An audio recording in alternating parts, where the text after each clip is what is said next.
In the dark heart of Chicago, power doesn't come from money, it comes from who's willing to bleed for the throne. Tommy Egan knows that better than anyone. After all the betrayals, the deals, and the bodies left behind, he's finally built an empire of his own. But the question is, can he keep it? Power Book 4 Season 3, Episode 2. A seat at the table throws Tommy into a storm where loyalty and greed clash. And every ally could be a future enemy. The episode opens like a ticking bomb. The streets are quiet, but the air is heavy. That kind of silence that only exists right before something explodes. Tommy stands at the window of his warehouse, watching his empire move like a machine. Trucks roll out, product moves through the city, and everyone seems to be falling in line. But behind that calm stare, Tommy's mind is spinning.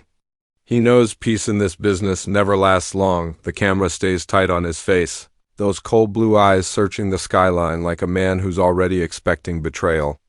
This moment says everything. Tommy may have built his kingdom, but he's still haunted by what it costs to keep it. The streets of Chicago don't respect fear, they respect dominance. And dominance, in Tommy's world, is a full-time job. As we're pulled into the aftermath of Episode 1, the cracks in Tommy's empire start to show. Liliana's absence is still felt like a wound that won't heal, and the new alliances he formed are already built on thin trust. Diamond, once his solid right hand, now carries doubts.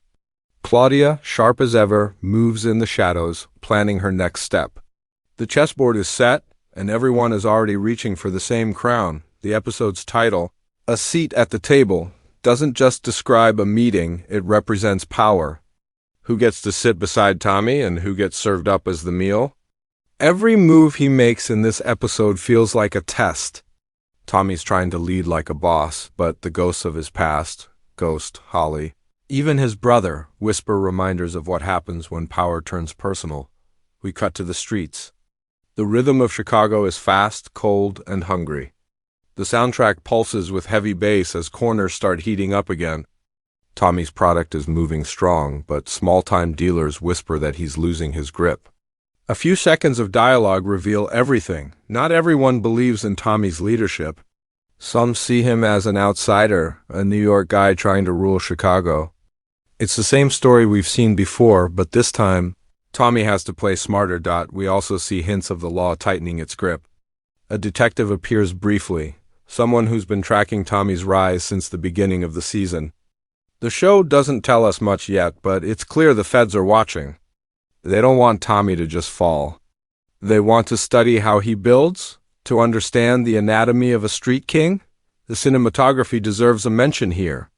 Every frame drips with tension, dark corners, foggy alleys, neon signs flickering against blood-red skies. It feels like Chicago itself is alive, breathing with danger. Tommy's empire may look stable from the outside, but one wrong move could send it crumbling. By the end of the first act, Tommy gets a call. A sit-down is happening. Not just a meeting, a power summit. Everyone who matters in the Chicago drug scene is invited. But Tommy knows what a seat at the table really means. It's not a meeting, it's a test. And in this world, if you're not strong enough to keep your seat, someone will pull it out from under you. The intro sets the stage perfectly. Tommy is on top, but surrounded by snakes. His enemies are waiting for a crack in his armor. His allies are calculating how much his friendship is worth. And as the episode's rhythm builds, one thing becomes clear. In this world, loyalty is just another form of currency. The story kicks into motion as the camera follows Tommy through the cold Chicago streets. He's behind the wheel of his classic muscle car, headlights slicing through the fog. His mind isn't on the road, it's on the meeting ahead. The sit-down. The so-called table everyone's talking about. This isn't a friendly meal.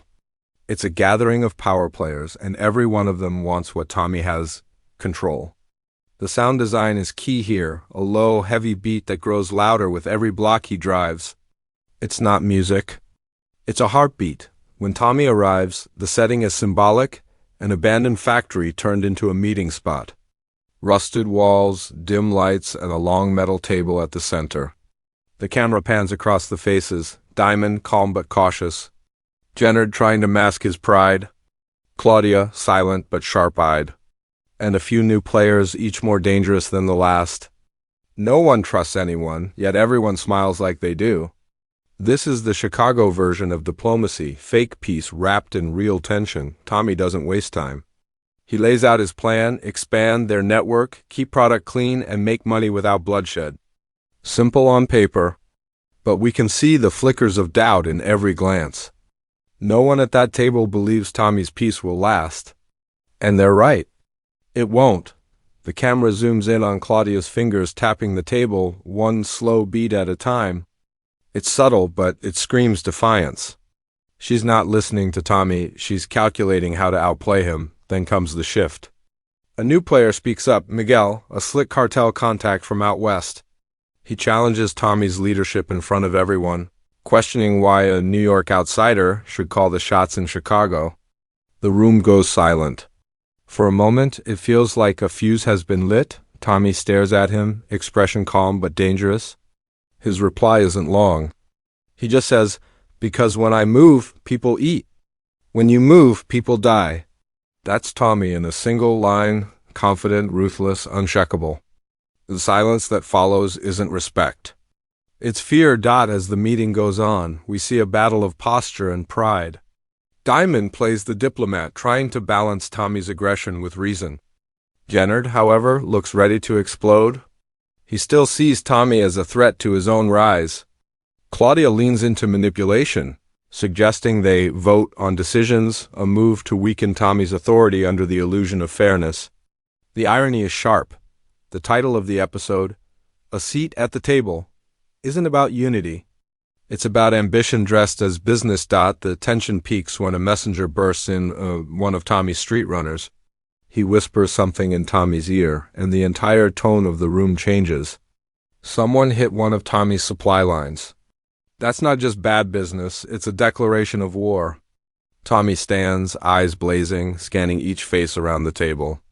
He knows the hit came from someone in that room. The table is no longer a symbol of order. It's a battlefield waiting for the first move. The next few minutes of the episode turn into a psychological duel. We see close-up shots, sweat, clenched jaws, glances that hide secrets. No one admits guilt, but everyone is guilty of something. Tommy doesn't shout. He doesn't threaten. He just says quietly, "You mess with my business. You mess with me." It's not just a warning, it's a promise. As he leaves the meeting, the camera follows his reflection in a cracked mirror, a powerful image showing a man split between control and chaos. Outside, the Chicago skyline looms like a beast watching its prey. Tommy lights a cigarette, exhales, and mutters, "Everybody wants a seat. Let's see who can survive the table." The music swells, the bass kicks harder, and we know the game has only just begun. This section of the episode turns strategy into art. It's not about who has the most muscle. It's about who can hide the knife until it's time to use it. And Tommy, though cornered, still holds the sharpest blade in the room. Every great power episode hides a deeper truth under the blood and money, and A Seat at the Table is no exception. This episode isn't just about Tommy Egan running an empire, it's about what it costs to sit in that chair of power. Behind every deal, every handshake, and every glare across that metal table, there's a story about control, fear, and the loneliness that comes with being on top. The first theme that bleeds through this episode is power versus paranoia. Tommy finally has what he's always wanted, his own kingdom. But the higher he climbs, the more he sees how fragile power really is. Every smile looks fake, every compliment sounds like a setup. The people closest to him, Diamond, Claudia, even his soldiers, are driven by their own needs. In one scene, Tommy watches his crew load up shipments. The camera lingers on his face as he quietly scans each man, almost like he's trying to see which one will betray him first. It's paranoia disguised as leadership. Power in force is never clean.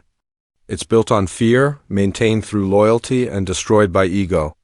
Tommy's empire looks strong, but his control depends on keeping everyone else afraid of falling out of line. That's the sad irony. The more power you gain, the more you have to isolate yourself to protect it. In one beautifully written moment, Tommy mutters, "You can't trust love in this game. And you can't buy loyalty, you rent it." It's the kind of line that defines the entire season. Then comes loyalty and betrayal, the heartbeat of Tommy's world. The writers play with this theme like a slow burn. Diamond represents loyalty, grounded, honest, trying to keep the peace. But even he questions how long he can stand beside Tommy without getting pulled into the chaos. Claudia, on the other hand, represents betrayal dressed as ambition. She's clever enough to act like she's helping Tommy when, in truth, she's setting the board for her own empire. The show cleverly mirrors these two dynamics, loyalty that feels temporary and betrayal that feels inevitable. We also get flashes of Tommy's emotional side, though they're buried under layers of control.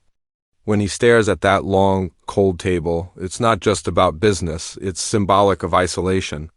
Each seat represents someone who's either turned on him or will soon. The table itself becomes a metaphor for leadership. Everyone wants to sit beside power, but no one wants to die for it.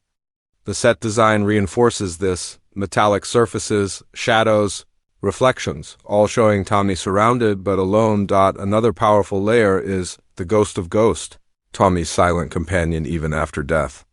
You can feel it in the way Tommy makes decisions. Calculated, ruthless, but slightly haunted. He's still chasing the shadow of his old partner, still trying to prove he can rule without being second to anyone. In a way, every move Tommy makes is a conversation with Ghost's memory. A competition that never ends. Symbolism is everywhere in this episode. The cracked mirror from Section 2 isn't just a visual, it's a statement. Tommy's reflection is fractured, hinting that his sense of self is splitting under the weight of power. The flickering lights at the meeting table mirror the unstable alliances around him. Even the color palette tells a story: cold blues and silvers when Tommy's in control, deep reds and oranges whenever betrayal lurks nearby. The directors know how to make the environment speak louder than dialogue. At its core, this episode questions what a seat at the table really means. Is it about having influence or about surviving long enough to use it? For Tommy, the seat isn't a reward, it's a curse. It demands blood, sacrifice, and constant vigilance. And by the end of the episode, we realize that Tommy's real enemy isn't Claudia or Diamond, it's the Empire itself. The same power he built to feel untouchable is slowly consuming him. Every shot, every conversation, and every silence in a seat at the table reinforces one truth in Tommy's world: the cost of loyalty is life, and the cost of leadership is loneliness. The final act of Power Book 4, Force, a seat at the table, hits like a storm that's been waiting all season to break loose. The quiet tension from the meeting explodes into chaos. Tommy's empire, the one he's been building brick by brick, begins to show its cracks. The truth is, power in this world never comes without blood. And by the end of this episode, Tommy learns that lesson all over again. It begins with a call, short, tense, and deadly. One of Tommy's warehouses has been hit. The screen cuts to flashing red lights, shattered crates, and a single soldier barely holding on. Whoever made the move wasn't sloppy, it was personal. The attack wasn't about money. It was about sending a message: Tommy's not untouchable anymore. The silence after the gunfire feels heavier than the noise that came before it. The writers make sure we understand this isn't random street violence. Someone at that table from earlier orchestrated it. Tommy arrives at the scene, the camera following behind him in a slow, haunting track. There's no music, just the echo of his boots crunching over broken glass. His face doesn't show rage. It shows calculation. This is the Tommy Egan we remember from Power, the man who turns pain into precision. He crouches beside one of his wounded men and simply says, "We'll find who did this."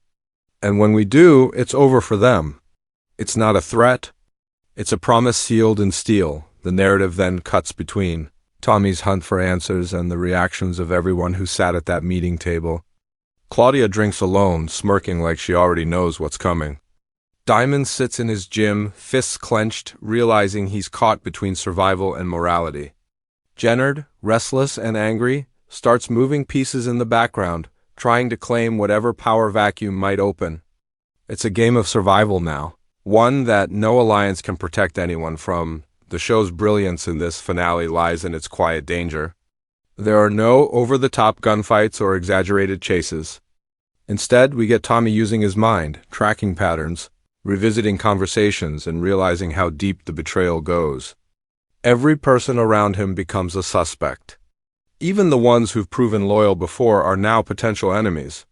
That's the tragedy of Tommy's world. Once you sit at the top, everyone around you looks like a threat. Midway through the episode, there's a symbolic scene that hits hard. Tommy sits alone at that same metal table from before. Only now, the lights are dimmer and half the chairs are empty. It's a visual metaphor for what power does. It clears the room until you're sitting with ghosts. He pours himself a drink, looks across the empty seats, and says under his breath, "Funny thing about a seat at the table. Nobody stays long enough to finish the meal." It's the kind of raw, reflective line that reminds us why Tommy isn't just a gangster. He's a man trapped by his own hunger for control. The final minutes build toward an emotional cliffhanger. Tommy confronts one of his supposedlies, not with violence, but with silence. The camera locks on his face as realization hits. He knows who betrayed him. No names are said, but the fear in the other person's eyes says everything. A slow-motion shot follows Tommy walking away, his shadow stretching across the floor like a symbol of the darkness he's stepping deeper into. The screen fades to black just as his car engine roars to life. Then, in classic Power fashion, the episode ends not with closure, but with anticipation. A voiceover plays, Tommy's words echoing through the streets. You think the game changes when you get power, but all it does is show you who's really playing. It's chilling, reflective, and the perfect setup for what's next. Predictions for episode 3. No mercy at the table. Tommy goes full strategist. The next episode will likely show Tommy moving differently, no longer reacting, but calculating. The old Tommy used force. This new version will use fear and silence as weapons. Claudia's next move, her smirk at the end, isn't random. She's aligning with someone bigger, maybe outside the city.